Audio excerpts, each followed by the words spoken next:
ఓం నమ శివాయ. అందరికీ నమస్తే అండి. ముక్కోటి ఏకాదశి దీనినే వైకుంఠ ఏకాదశి అని కూడా పిలుస్తారు. ధనుర్మాసంలోని శుద్ధ ఏకాదశి రోజున వచ్చే పవిత్రమైన రోజే ముక్కోటి ఏకాదశి. ఈ రోజున శ్రీ మహావిష్ణువు 3 కోట్ల దేవతలతో భూలోకానికి వచ్చి భక్తులకు దర్శనమిస్తాడని నమ్ముతూ ఉంటాము. దీనివల్ల దీనికి ముక్కోటి ఏకాదశి అనే పేరొచ్చింది. వైష్ణవ ఆలయాల్లో ఉత్తర ద్వారం ద్వారా దర్శనం కోసం భక్తులు తెల్లవారుజామునే వేచి చూస్తూ ఉంటారు. ఇది మోక్షాన్ని ప్రసాదిస్తుందని మనకి పురాణాలు కూడా చెప్తూ ఉన్నాయి. ఈ రోజున చేసిన ఉపవాసం కానీ, జపం ద్వారా కానీ, అలానే దానాల ద్వారా కానీ గత జన్మ పాపాలు తొలగి వైకుంఠ ప్రాప్తి లభిస్తుందని మనకి పెద్దలు అలానే పురాణాలు చెప్తూ ఉన్నాయి. అంతటి అత్యద్భుతమైన ఈ ముక్కోటి ఏకాదశి పూజని మనం ఏ విధంగా చేసుకోవాలి, అలానే ఆ రోజు ఉపవాసం ఎలా ఉండాలి, అతి ముఖ్యంగా చేయవలసిన పనులేంటి, ఇలా అన్ని విషయాల్ని కూడా ఈరోజు నేను మీకు ఈ వీడియోలోనైతే క్లియర్గా చెప్పబోతున్నాను. వీడియోని చివరి వరకు చూడడానికి ప్రయత్నించండి. తప్పకుండా మీ అందరికీ నచ్చుతుంది, అలానే ఉపయోగపడుతుంది అనుకుంటున్నాను. ముఖ్యంగా ఈ ముక్కోటి ఏకాదశి పూజ అనేది ఈ 2025 సంవత్సరంలో డిసెంబర్ 30వ తేదీ మంగళవారం నాడు పడిందండి. అయితే ఎవరైతే ఈ ఏకాదశి పూజని సంపూర్ణంగా చేయాలి అనుకుంటారో వాళ్ళు ఏ విధంగా చేయాలనేది ముందుగా మనం తెలుసుకుందాము. అలానే సంపూర్ణంగా చేయకపోయినా కూడా స్వామి దర్శనం చేసుకున్నా చాలు, ఇంట్లో ఒక చిన్న దీపారాధన చేసుకున్నా సరిపోతుంది. అలా ఏ విధంగా చేసుకోవాలనేది కూడా రెండూ చెప్తాను. అందుకే వీడియోని చివరి వరకు చూడండి. మనకి మనశ్శాంతి లభించడం కోసం మాత్రం ఇంట్లో ఏదో ఒక పూజ చేసుకోవడము, లేదా ఏదైనా దైవ కార్యక్రమాల్లోని పాల్గొనడం లాంటివి చేస్తే ఖచ్చితంగా మనశ్శాంతి వస్తుందనేది మాత్రం నేను చెప్పగలను. అయితే ముందుగా సంపూర్ణంగా పూజ చేసుకోవాలనుకునే వాళ్ళు మాత్రం, ఏకాదశి పూజ చేసుకునే వాళ్ళు దశమి నుండే మనం నియమాలు అనేవి చేసుకోవాలి. అంటే 29వ తేదీ సాయంత్రం సాత్వికమైన భోజనం తినాలి. రాత్రికి అంటే నాన్ వెజ్ లాంటివి ఏమి తినకుండా, ఎలాగో సోమవారం పడింది నాన్ వెజ్ తినము. ఒకవేళ తినే వాళ్ళైనా కూడా సంపూర్ణంగా చేసుకునే వాళ్ళు నాన్ వెజ్ లాంటివి ఏమీ తినకుండా సాత్వికమైనది టిఫిన్ లాంటిది ఏదైనా తీసుకొని కొంచెం బ్రహ్మచర్యం లాంటిది పాటిస్తూ పూజనైతే అప్పటి నుండే నియమాల్ని మొదలు పెట్టుకోవాలి. ఇకపోతే ఉదయాన్నే బ్రహ్మముహూర్తంలో లేచి తలకు స్నానం చేసి ఇల్లంతా కూడా శుభ్రం చేసుకొని ద్వారబంధం దగ్గర నుంచి మనం అలంకరణ అనేది చేసుకోవాలి. ఎందుకంటే 3 కోట్ల దేవతలతో శ్రీ మహావిష్ణువు మనకి భూమి మీదకి వస్తారని చెప్తారు. కాబట్టి మన ఇల్లుని కూడా ఒక వైకుంఠంలా మార్చుకోవాలి, అందంగా మార్చుకోవాలన్నమాట. అందుకు ఇంటికి చక్కగా మామిడాకులతో తోరణాలు కట్టుకోవడం, ద్వారబంధంకి చక్కగా పసుపు రాసి బియ్యపిండితో ముగ్గులు వేసి చక్కగా అలంకరణ చేసుకోవాలి. అలానే నిత్య దీపం కింద ఇంట్లోని మొదటిగా దీపారాధన అయితే చేసుకోవాలి. సపరేట్గా పీట పెట్టి చేసుకుంటాం అనుకునే వాళ్ళు, లేదు పూజ గదిలోనే పూజ చేసుకుంటాం అనుకునే వాళ్ళు పూజ గదిలోనే సంపూర్ణంగా చక్కగా ఉదయాన్నే బ్రహ్మముహూర్తంలోనే పూజ చేసుకుంటే చాలా మంచిదండి. పీట పెట్టుకోవాలనుకునే వాళ్ళు మాత్రం పీట పెట్టుకొని మీ దగ్గర శ్రీ మహావిష్ణువు లక్ష్మీ సమేతంగా ఉన్న శ్రీ మహావిష్ణువు పటం ఉంటే పెట్టుకోండి. వెంకటేశ్వర స్వామి పటం ఉన్నా కూడా పెట్టుకోండి. వెంకటేశ్వర స్వామి విగ్రహం ఉన్న, శ్రీ మహావిష్ణువు విగ్రహం ఉన్నా పెట్టుకోండి. స్వామికి అభిషేకం చేస్తే మంచిది. వీలైతే మంచినీటితో అయినా కూడా, పాలతో అయినా కూడా అభిషేకం చేయండి. వీలు లేకపోతే లేదు, పర్వాలేదు. స్వామి పటానికి గంధం ఇంకా కుంకుమ బొట్లు పెట్టుకొని సువాసన వెదజల్లిన పూలతోని అలంకరణ చేసుకోండి. సువాసన వెదజల్లిన పూలతో అలంకరణ చేస్తే మంచిది అంటారు. అలానే ఇంట్లో కూడా ఒక మంచి పాజిటివ్ వైబ్ అనేది క్రియేట్ అవుతుంది. కాబట్టి సువాసన వెదజల్లిన పూలతోని అలంకరణ చేసుకోండి. అలానే ఏదైనా మంచి సువాసన వెదజల్లిన అత్తరు కానీ, లేదా ఏదైనా మంచి దేవుడికి సంబంధించిన పర్ఫ్యూమ్స్ ఏమైనా మనము ఆయిల్స్ లాంటివి యూజ్ చేస్తే అది కూడా చేయండి. అండ్ ఇక్కడ నేను యూజ్ చేస్తున్నది మీరు అందరూ అడుగుతారు కాబట్టి ముందే చెప్తున్నాను. నేను ఇక్కడ యూజ్ చేస్తున్నది వచ్చేసి సర్పగంధి ఆయిల్ అండి. ఇది నేను చాలా రోజుల నుండి ఉపయోగిస్తున్నాను. ఆల్మోస్ట్ నా బాటిల్ కూడా అయిపోవస్తుంది. ఇది చాలా రేర్గా దొరుకుతుంది. నేను కూడా కేరళ నుండి తెప్పించుకున్నాను. లిటిల్ బిట్ ఎక్స్పెన్సివ్ కూడా. కాకపోతే నాకు ఒక మైండ్ రిలాక్సేషన్ ఉంటుంది. ఇది నేను స్ప్రే చేసుకుంటే, అంటే నేను దేవుడి గదిలో వీక్లీ వన్సే స్ప్రే చేస్తాను. వీక్ అంతా కూడా ఆ అరోమా అనేది ఇంట్లో అలానే ఉంటుంది. అండ్ ఏదైనా స్పెషల్ పూజలప్పుడు కూడా చిన్నది స్ప్రే చేస్తే ఒక మంచి డివైన్ ఫీలింగ్ అయితే ఉంటుంది. సో, అందుకని చెప్పేసి సర్పగంధి ఆయిల్ అయితే నేను యూజ్ చేస్తున్నాను. అది కొంచెం ఎక్స్‌పెన్సివ్ అండి. అండ్ ఎక్కడ పడితే అక్కడ అది ఒరిజినల్ అయితే దొరకదు. సో, ఒరిజినల్ ఎక్కడైతే దొరుకుతుందో అక్కడ నేను కనుక్కొని నేనైతే తెప్పించుకున్నాను. సో, కొంచెం ఎక్స్‌పెన్సివ్. నేను వాడుతున్నది కూడా చాలా రోజులవుతుంది. కాకపోతే ఎక్కడా చెప్పలేదు. మళ్ళీ ఇది కూడా ఎక్కడ కమర్షియల్ చేసేస్తారు అంటే ఫేక్ బాటిల్స్ అంటే ఫేక్ ఆయిల్స్ లాంటివేమైనా మళ్ళీ తీసుకొచ్చేస్తారని చెప్పేసి ఎక్కడ కూడా నేనేది చెప్పలేదు. సో, నేను యూజ్ చేస్తుంది సర్పగంధి ఆయిల్. ఎప్పుడైనా మనకి ఇంట్లో ఏదైనా చికాకుగా అనిపిస్తుంది అండ్ ఒక నెగెటివ్ థాట్స్ వస్తున్నాయనేటప్పుడు చిన్నది స్ప్రే చేసుకుంటే గనక మంచి రిలాక్సేషన్ ఉంటుందనమాట. సో, అలాంటిది ఏదైనా మీ దగ్గర మంచిది జవ్వాదు ఆయిల్ గానీ అలా ఏమైనా ఉంటే కూడా పీట దగ్గర అయితే అప్లై చేసుకోండి. అండ్ తులసి మాల ఉంటే కూడా తులసి మాల స్వామికి వేయండి. అండ్ అమ్మవారికి కూడా చక్కగా అలంకరణ అయితే చేసుకోండి. అలానే పిండి దీపాలని పెట్టుకుంటే చాలా మంచిది. వీలైతే 9 దీపాలు పెట్టండి, లేదా 7 దీపాలు, లేదా 2 పిండి ప్రమిద దీపాలైనా కూడా పెట్టుకోవచ్చు. పిండి ప్రమిదలను కూడా ఎలా చేసుకోవాలనేది నేను ఈ వీడియోలోనే ఒక క్లిప్పింగ్ యాడ్ చేశాను.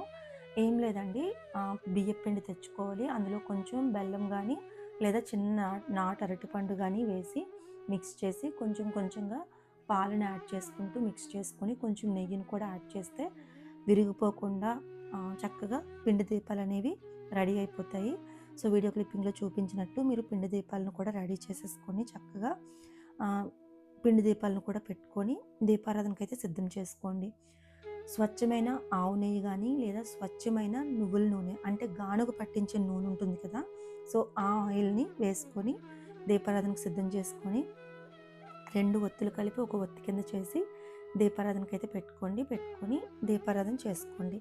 మొదటగా వినాయకుడికి అయితే పూజ చేసుకోవాలి. మనం ఏ పూజ చేసినా వినాయకుడికి పూజ చేస్తాం కాబట్టి వినాయకుడికి పూజ చేసుకోవాలి. తర్వాత శ్రీ మహావిష్ణువుకి, వెంకటేశ్వర స్వామికి, లక్ష్మీదేవి అమ్మవారికి అష్టోత్తరాలతో అయితే పూజ చేసుకోవాలండి. ముగ్గురికి కూడా అష్టోత్తరాలతో పూజ చేసుకొని తర్వాత వీలైతే విష్ణు సహస్రనామం కనుక మీకు వస్తే చదువుకోండి. విష్ణు సహస్రనామం కష్టంగా ఉంటుంది కాబట్టి చదవడం రాకపోతే వినండి. ఈ రోజుల్లో అందరి చేతుల్లో కూడా స్మార్ట్ ఫోన్స్ ఉంటున్నాయి. స్మార్ట్ ఫోన్స్లోని మనం టైప్ చేయకపోయినా కూడా జస్ట్ మనం వాయిస్ ఇస్తే కూడా గూగుల్ అసిస్టెంట్స్కి చక్కగా అది ప్లే చేస్తుంది కాబట్టి విష్ణు సహస్రనామం ప్లే చేసుకొని వినండి. అండ్ పిల్లల్ని కూడా ఇన్వాల్వ్ చేయండి పూజలో. అండ్ నెక్స్ట్ డే 31st వస్తుంది, పార్టీస్కి వెళ్ళాలి అండ్ ఏదైనా తినాలి అంటే బయట తిరగాలి అన్నట్లు కాకుండా పూజలో ఇన్వాల్వ్ చేయండి. అట్లీస్ట్ మన సంప్రదాయాలు కొన్ని మనం పిల్లలకు నేర్పిస్తే వాళ్ళకి ఒక మంచి భవిష్యత్తు ఇచ్చిన వాళ్ళం అవుతాము ఫ్యూచర్లో. రాను రాను సమాజం ఎటు వెళ్ళిపోతుందో కూడా తెలియట్లేదు. ఏదైనా మంచి చెప్తే కూడా చెడు మార్గంలోకి వెళ్ళిపోతుంది కాబట్టి పిల్లల్ని మంచి మార్గంలోకి తీసుకెళ్ళాలంటే తల్లిదండ్రులుగా మన బాధ్యతే కాబట్టి పూజలోకి ఇన్వాల్వ్ చేయండి. ఇది ఎవ్రీ ఇయర్ ఎలా వస్తుంది ఈ పూజ అనేది మనం ఎవ్రీ ఇయర్ కూడా చేసుకోవాలి. మేమున్నా లేకపోయినా కూడా మీరు ప్రతి సంవత్సరం మన ఇంట్లో ఈ పూజని కంటిన్యూగా మనం చేసుకోవాలి. మీరు ఏం చేసినా చేయకపోయినా కూడా అట్లీస్ట్ దానం చేయడమో, ఉపవాసం ఉండడమో, లేదా గుడికి వెళ్ళి దర్శనం చేసుకోవడమో, ఇంట్లో దీపారాధన చేయడమో లాంటివి చేయండి. మీరు హాస్టల్స్లో ఉన్నా ఎక్కడున్నా కూడా చేతులు ఎత్తి దండం పెట్టండి చాలు. మనం మంచి చేయకపోయినా పర్లేదు కానీ మన వల్ల ఎవరికి చెడు జరగకుండా ఉండాలి అని ఒక్క మాట పిల్లల చెవిలో వేయండి. అది ఎంత చిన్నపిల్లలైనా కూడా చిన్నప్పటి నుండే మనం కొన్ని వాల్యూస్ నేర్పిస్తేనే పెద్ద అయ్యాక వాళ్ళకి చాలా బాగా ఉపయోగపడతాయి అండ్ వాళ్ళ లైఫ్ మంచిగా వాళ్ళు లీడ్ చేసుకుంటారు. సో అలా పిల్లల్ని కూడా ఇన్వాల్వ్ చేయండి ప్రతి పూజలోని. ప్రతిదీ కూడా మన సనాతన ధర్మం గురించి చెప్పడం అనేది చాలా ముఖ్యం ఈ రోజుల్లో. నిజంగా నేను చాలామంది మగపిల్లలను చూస్తున్నాను. నేను ఎవరిని ఇక్కడ తప్పు పట్టట్లేదు, ఆడపిల్లలని ఎవరిని కూడాను. ఎంతమంది మండే వస్తే శివాలయంకి వెళ్ళడము, ట్యూస్డే వస్తే ఆంజనేయ స్వామి టెంపుల్స్కి వెళ్ళడం, అంటే రాను రాను వాళ్ళకు కూడా కొన్ని చూసి చిరాకు వచ్చి ఏంటి సమాజం ఇలా వెళ్తుందని మంచిగా వాళ్ళు మన సనాతన ధర్మం గురించి తెలుసుకొని మంచిగా పూజలు చేసుకోవడం, దేవాలయాలకు వెళ్ళడం అండ్ మంచిగా టెంపుల్స్కి వెళ్ళి వాళ్ళు అక్కడ మనం ఏం నేర్చుకోవాలనేది చాలా నేర్చుకుంటున్నారు. అది నేను చూస్తున్నాను. డైరెక్ట్‌గా నేను కాశీలో కూడా చూసాను. ఆ పిల్లలు ఎంత మంచి మార్గంలోకి వస్తున్నారని చాలా హ్యాపీ అయ్యాను నేను. సో, ఇప్పుడున్న పిల్లలకి నిజంగా కొంతమందికైతే చెప్పాల్సిన అవసరం లేదు. కానీ పెద్దవాళ్ళుగా, తల్లిదండ్రులుగా చెప్పాల్సిన బాధ్యత మనకున్నది కాబట్టి ఖచ్చితంగా మీరైతే చెప్పండి. అది నేను చెప్తాను. సో, అదర్‌వైజ్ తప్పుగా అయితే తీసుకోకండి నా మాటలు ఏది కూడాను. మీకు నచ్చితే నచ్చినట్టుగా ఫాలో అవ్వండి. లేదు అంటే లీవ్ ఇట్, వదిలేసేయండి. ఏం ప్రాబ్లమ్ లేదు. సో, అలా విష్ణు సహస్రనామం వినండి. ఇంట్లో అందరినీ కూడా వినమని చెప్పండి, మంచిది. అలానే గోవింద నామాలు చదువుకోండి, మంచిది. తులసి దళాలతో గానీ, పువ్వులతో గానీ పూజ చేసుకోండి. అలానే వెంకటేశ్వర స్వామికి కర్పూర పూజ చేసుకోండి, చాలా మంచిది ఈరోజు. కర్పూర పూజ చేసుకుంటే ఆ కర్పూరాన్ని తీసుకెళ్ళి వెంకటేశ్వర స్వామి గుడిలోని వెలిగించండి. కొంచెం కొంచెంగా వెలిగించండి. ఎక్కువ వెలిగించకపోయినా కూడాను వెళ్ళినసారంతా వెలిగించండి. లేదా తిరుమల కొండ మీదకి వెళ్తే తిరుమల కొండ మీద మనము కర్పూరం వెలిగిస్తాం కదా, కొబ్బరికాయ కొట్టి ఆంజనేయ స్వామి టెంపుల్ దగ్గర అక్కడైనా కూడా వెలిగించండి, మంచిది. నేనైతే తిరుమల కొండకు వెళ్ళినప్పుడే వెలిగిస్తాను. సో, అందుకే నేను మోస్ట్ ఆఫ్ ది టైమ్స్ ఎప్పుడు స్వామికి పూజ చేసుకున్న స్పెషల్ డేస్‌లో కర్పూర పూజ చేసుకుంటాను. కర్పూర పూజ కూడా చాలా పవర్‌ఫుల్ అండి. ఎంత మనం బ్యాడ్ డేస్‌లో ఉన్నాము, ఎంత మనకి బ్యాడ్ డేస్ నడుస్తున్నాయి అనుకున్నా కూడా మనం కర్పూర పూజ ఇంట్లో చేసుకుంటే నిజంగానే మార్పనేది వస్తది. వెంటనే రాకపోయినా కూడా కొన్ని రోజులు మనం ఓపిక పడితే తప్పకుండా స్వామి మార్పుని తీసుకొస్తారు మన లైఫ్స్‌లో. ఉదాహరణకి నా లైఫ్‌నే నేను చెప్తాను మీ అందరికి ఎప్పుడు ఎగ్జాంపుల్‌గా. ఎక్కడి నుండో ఉన్న నేను ఈరోజు అట్‌లీస్ట్ ఈ స్థాయికొచ్చాను అంటే నేను దేవుడిని నమ్ముకోవడం వల్ల నేను గట్టిగా చెప్తాను. మనుషుల్ని నమ్మే కంటే దేవుడిని నమ్ముకుంటే చాలా బెటర్ అనమాట. సో, అందుకు కర్పూర పూజ కూడా చేసుకోండి. అలా స్వామికి ధూపం, దీపం, నైవేద్యం సమర్పించండి. పూర్ణ ఫలమైన కొబ్బరికాయను కొట్టండి.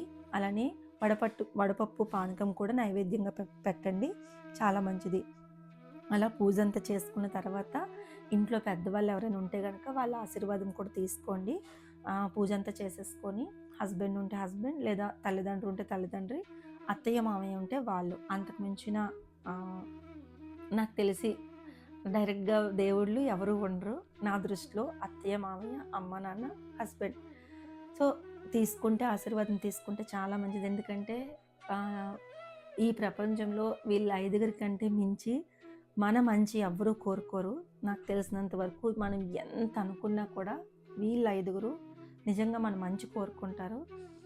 ఎన్నున్నా కూడా ఆ నిమిషంకి మనకేదైనా కష్టం వచ్చిందంటే ఫస్ట్ వాళ్ళే రియాక్ట్ అవుతారు కాబట్టి వాళ్ళ ఆశీర్వాదం కూడా తీసుకోవడం చాలా మంచిది. అలానే మీకు గురువు అనుకుంటే ఎవరైనా గురువు ఆశీర్వాదం కూడా తీసుకోండి. అలానే గుడికి వెళ్ళండి. ఆ రోజు గుడికి వెళ్ళి ఉదయాన్నే ఉత్తర ద్వారం ఏర్పాటు చేస్తే ఉత్తర ద్వార దర్శనం చేసుకోండి.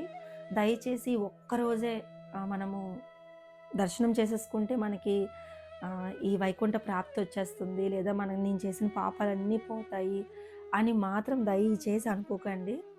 ఎక్కడ తక్కువ క్రౌడ్ ఉంటే ఆ గుడికి వెళ్ళండి. దయచేసి అక్కడే మీరు దర్శనం చేసుకొని రండి.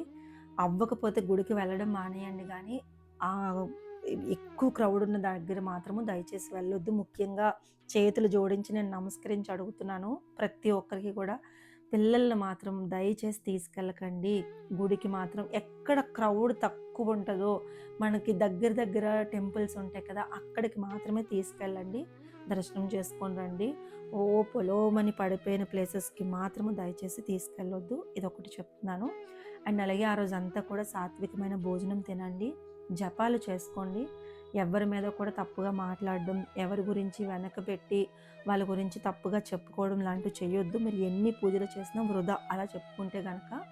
అండ్ అలాగే వీలైనంత వరకు జపంలో గడపడం చాలా మంచిది. అంటే దైవనామ స్మరణలో గడపడం చాలా మంచిది. ఉపవాసం ఉండేవాళ్ళు అన్నం తినకుండా సాత్వికమైనవి ఫ్రూట్స్ ఏమైనా తింటూ ఉండండి.